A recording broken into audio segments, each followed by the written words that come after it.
Bu dəfəki sujetimiz istedadlı magilarımızdan olan Məhər Məhərrəmovun Xəmsə adlı fərdi sərgisi haqqında olacaq. Sərgi Azərbaycan Respublikasının Prezidenti yanında Gənclər Fondunun maliyyə dəstəyi, Azərbaycan Rəssamlar İttifaqının, Mədəniyyətşünaslıq üzrə Elmi Metodiki Mərkəzin, Gəncə şəhər Mədəniyyət və Turizm İdarəsinin, Gəncə Dövlət Rəsm Qalereyasının və Zəka Gənclərin İntellektual İnkişaf və Yaradıcılıq Mərkəzinin dəstəyi ilə keçirildi. Bundan əvvəl də 2 fərdi sərgi keçirilmişdi. Bunlar da təbii ki, Bakı şəhərində həyata keçirilmişdir.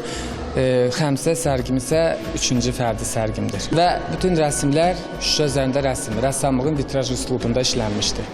Muzey mərkəzinin sərgi salonunda 2 gün müddətində baş tutan sərgi təntənəli açılış mərasimi ilə start götürdü. Açılış mərasimində iştirak edən qonaqlar rəssamın nailiyyətlərindən danışıb ona gələcək fəaliyyətində uğurlar arzu etdilər. Azərbaycanın dahi şairi Nizami Gəncəvinin həyat və yaradıcılığının 870 illik yubileyinə həsr olunmuş sərgidə rəssamın vitraj üslubunda işlədiyi 40 ədəd əsəri sərgiləndi. Rəsmlərdə Nizami Gəncəvi yaradıcılığının ölməz inciləri olan Sirlər Xəzinəsi, Xosrov və Şirin, Leyli və Məcnun, 7 gözəl, İskəndərnamə poemalarından səhnələr canlandırılmışdı. Gələcək planları haqqında məlumat verməyi də unutmayan gənc rəssama elə biz də yaradıcılıq uğurları arzuluyuruq.